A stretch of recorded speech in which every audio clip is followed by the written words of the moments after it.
Hello mga mamshi and dadshi! Another day, another food tasting vlog tayo. So tara, samahan nyo kami sa Modern Shanghai. Dito lang yan guys sa Trinoma QC. Meron din silang mga branches sa iba-ibang lugar. So i-check nyo na lang yan sa Facebook page nila. And dito nag-celebrate ng birthday si Ate Chloe ninyo. After ilang minutes guys, eto nakapasok na din kami. Tingnan nyo naman yung vibes. Malakahoy ang peg. Tapos para ako nasa lumang panahon ng mga Chinese traditional restaurant. Ganon yung peg. Ito na nga, pasilip-silip na sa menu kung anong ma-order. Sa sobrang dami, hindi ko na naman alam kung anong ordering ko. Eto, binigyan kami ng house specialty nila. Habang hinihintay mo yung isang katutak mong order, ayan, mag-tsaa ka muna. Eto, dumating na yung aking Modern Shanghai soup. O, hindi malunggay yun nasa loob niyan guys ha. Pak choy po yan na may fish fillet and egg white. Every time nakakain kami sa mga Chinese restaurant, hindi talaga mawawala na mag-order ka talaga ng soup nila. And ang sabi nila, eto daw yung best seller nila.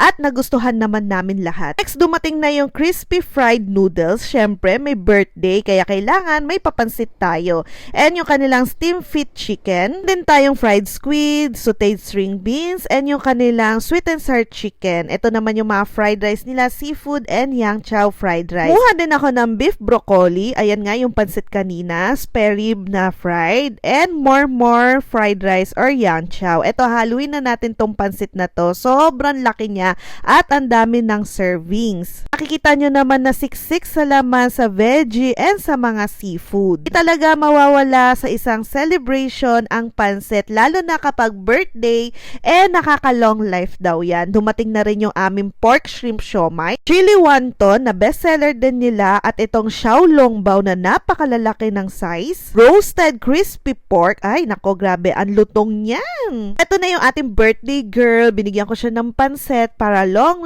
life pa ni Ate Chloe. At yan yung mga bata, nag-enjoy na rin sa food nila, lalo na yung siomai. Si Nathan naman, inorderan ko siya ng Jollibee. So ito, ita-taste test na natin tong fried rice nila. For me, masarap siya, hindi siya ma-oily at hindi rin siya maalat.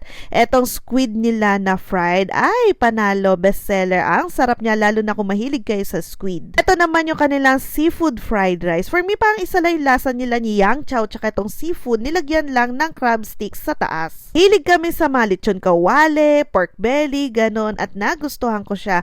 Plus, idip mo siya sa hoisin sauce. Ay nako, ang sarap din niya. Hindi lang pala siya masarap for suka. Sa hoisin sauce, okay din siya. Ito namang string beans natin na sauteed. Favorite ko talaga yung ganyang klase ng gulay. And sakto lang yung pagkaluto nila. Masarap din. Ito naman kanilang sweet and sour chicken.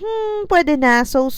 Parehas lang din ng iba nating special. Next, ito naman chili wonton nila. Ay, in fairness, hindi siya ganun kamahal ha. Tapos ang laki niya, sobrang meaty sa loob at masarap. Sinabi diba chili, pero hindi naman siya ganun kaanghang. Next, ito naman signature xiaolong bao nila. For me, masarap din yung lasa niya. Parang pare-pareho lang sila nung mga natitikman ko sa ibang resto. Ito naman pansit nila, to be honest, maganda naman yung pagkaluto, yung mga seafood na nakalagay dyan, mga gulay, sakto yung pagkaluto pati sa pansit, pero medyo naalatan lang ako nung time na yan. Siguro medyo na parami ang salt, ganon, o toyo. Yung fried spring roll naman nila, so lang sa akin. Siguro na overcook, parang natusta, kaya medyo parang may sunog-sunog flavor yung lasa niya. Etong siomai, wow, panalo. Nagustuhan ko din siya at masarap. Meron siyang pork and shrimp. Yung kanilang beef broccoli naman, masarap yung pagkatimpla, tapos malambot yung meat niya, and yung broccoli niya, tamang-tama yung pagkaluto. Pasado for Mami Yuki. And etong spare rib naman nila, medyo nakapalanla ako konti sa karne niya. Tapos medyo mataba. Siguro depende sa part na nabigay sa amin. Pero masarap naman yung lasa niya. Tapos etong chicken feet nila, ayan.